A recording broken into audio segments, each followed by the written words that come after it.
The wedding bells were ringing. Sarah stood in her white, beautiful wedding gown, smiling as her best friend Emily hugged her tightly. But what Sarah didn't know was that behind that smile was a heart full of envy. Minutes before she was to walk down the aisle, Emily whispered, "Come with me. I have something special to show you." Trusting her, Sarah followed, still in her gown, not knowing she was walking into a trap. Deep inside the thick forest, Emily's sweet smile vanished. She tied Sarah to a tree, her eyes burning with jealousy. "If I can't have happiness, neither will you," she hissed. Sarah's cries echoed through the trees, but then a shadow moved in the distance. Someone was watching. The morning sun shone brightly over the little town, and the air was filled with excitement. It was Sarah's wedding day. The day she had been dreaming of since she was a little girl. The white dress, the flowers, the guests, the music, everything was perfect. Her childhood best friend, Emily, was by her side, smiling and fusing over her veil. Everyone knew Sarah and Emily had been inseparable since primary school. But what no one knew was that Emily had been quietly drowning in jealousy for years.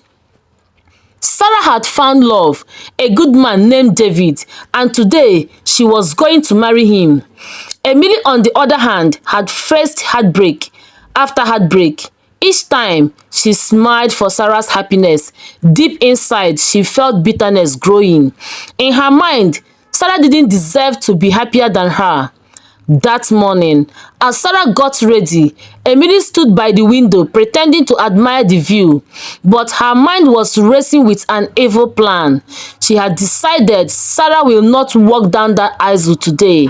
She didn't care if it meant destroying their friendship forever. Just as the final touches were being made to Sarah's makeup, Emily leaned in and said with a sweet voice, "Sarah, I have something special to show you before you go out. It's a surprise, a gift for you." Sarah's face lit up. She trusted Emily more than anyone, so she agreed without thinking twice. Still in her long flowing white gown and veil, Sarah followed Emily out of the bridal room. They walked past the decorated church hall, down the back road, and into the quiet path leading to the forest. Sarah giggled, holding her dress to avoid the dirt. "Emily, what's this surprise? Everyone is waiting for me," she asked. Emily only smiled, but her eyes were cold. The deeper they went, the darker and quieter it became. The sound of the wedding crowd faded away, replaced by the whisper of the wind and the rustling leaves. Sarah began to feel uneasy. "Emily, where are we going?" she asked softly. Emily stopped suddenly, turned and without warning pushed Sarah hard against a tree.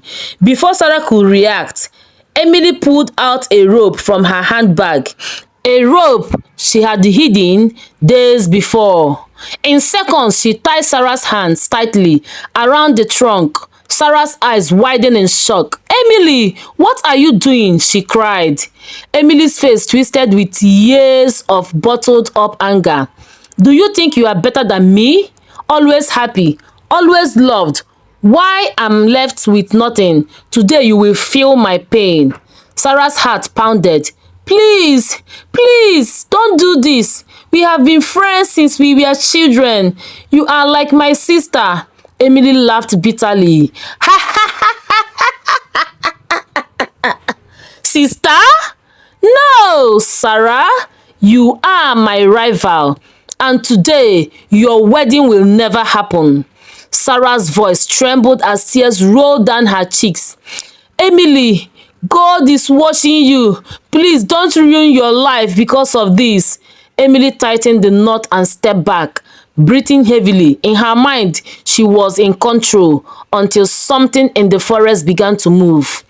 The thick bushes rustled, leaves crunched under heavy boots. Someone was there, watching them. Emily froze for a moment when she heard the faint sound of twigs snapping behind her. She quickly turned her head, scanning the trees. "Who's there?" she barked, but there was no answer, only the gentle sway of branches in the breeze. Sarah's heart leaped with a tiny spark of hope. "Emily, untie me before someone sees us," she whispered desperately. But Emily shook her head, her grip on the rope tightening even more. "No one comes here. No one will hear you scream," she said coldly. But Emily was wrong. A tall, rugged man in a brown jacket was crouched behind a cluster of bushes not too far away. A hunter named Mark, who had come to check his traps early that morning. He had been quietly observing the scene, his sharp eyes narrowing as he realized what was happening. He couldn't just rush in. Emily was too close to Sarah, so he slowly reached into his pocket and pulled out his old mobile phone. His fingers shook slightly as he dialed the local police. Whispering into the phone, he said, "There's a woman in a wedding dress tied to a tree in the eastern forest part. I think her friend is threatening her. Send help fast." Back at the tree, Emily's voice grew sharper, her emotions boiling over. "Sarah, do you know how many nights I cried because you got everything I wanted? A man who loves you, a wedding, respect, and what do I get? Pity." Sarah's eyes brimmed with tears. "Emily, you don't need to hate me. Your time will come. God will bless you too." Emily stepped closer, so close that Sarah could feel her breath. "Don't preach to me, Sarah. Today you will know how it feels to lose everything you love." She pulled out a small pocket knife from her handbag and waved it slowly in front of Sarah's terrified face. Sarah began to sob uncontrollably. "Emily, please, my parents are waiting. David is waiting. I love you like a sister." The wind suddenly picked up, howling through the trees. It was as though the forest itself had gone cold. Emily's hand trembled slightly, but she pushed the feeling aside. She lifted the knife, but before she could move, a loud voice rang out from behind the trees. "Drop that knife!" Emily spun around, startled. Mark stepped out from the shadows, his hunting rifle slung over his shoulder but pointed safely away. "Move away from her," he ordered firmly. Emily's eyes darted left and right. She thought about running, but the sound of sirens in the distance froze her in place. The police were coming fast. Sarah's sobs turned into gasps of relief. "Help me, please," she cried out. Emily's face twisted in panic. She took a step back, but within seconds, two police officers burst through the path, their uniforms flashing in the sunlight. "Put your hands where we can see them," one shouted. Emily's grip on the knife loosened and it fell to the ground. Her legs seemed to lose strength as the officers grabbed her and pulled her away from Sarah. "You don't understand," Emily screamed, her voice cracking. "She took everything from me." But the officers ignored her words. They untied Sarah gently, helping her to stand. Her wedding gown was stained with dirt and leaves, her makeup streaked with tears, but she was alive. Sarah looked at Emily one last time, her voice soft but trembling. "I forgave you the moment you tied me to that tree, but you have destroyed everything we had." Emily's eyes filled with something, not regret but emptiness. As the officers led her away, the wedding bells in the distance began to ring again. The police escorted Emily out of the forest, her wrists in handcuffs, while Sarah stood quietly, still catching her breath.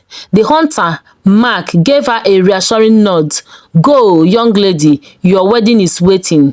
Sarah's heart was still pounding as the officers helped her back onto the main road. From a distance, she could see the church filled with guests, all wondering why the bride had disappeared. Her fiancé David was standing at the entrance, worry written all over his face. When Sarah finally appeared, still in her gown, but with leaves tangled in her veil, David ran to her and pulled her into his arms. "I thought I have lost you," he whispered. She looked into his eyes, tears streaming down her cheeks. "You almost did, but God showed up." The guests murmured in shock as they heard a little of what had happened, and many silently thanked God for the hunter who stepped in. Moments later, Sarah walked down the aisle, her steps slow but steady. As she stood before the altar, she realized this day would be remembered not just as her wedding day, but as the day God delivered her from the hands of someone she once called best friend. The ceremony went on and joy filled the air once again, but deep inside Sarah's heart, she knew a valuable lesson had been carved forever. Moral lessons. 1. Jealousy can destroy even the closest friendships. Protect your heart from envy before it grows into something dangerous. 2. Not everyone smiling with you is happy for you. Discern the people around you. 3. God's timing for everyone is different. Someone else's blessing is not your loss. 4. Kindness and trust are precious, but wisdom is a shield. Love people, but be watchful. 5. When danger comes, God always has a way to send help, sometimes through the least expected person. Thank you so much, my dear viewers, for watching this story to the end. If you enjoyed it and it touched your heart, please don't leave without clicking the subscribe button. Your support means the world to me, and it helps me bring you more powerful, emotional, and unforgettable stories like this one. Turn on your notification bell so you won't miss my next video. Stay blessed, stay safe, and I will see you in the next story.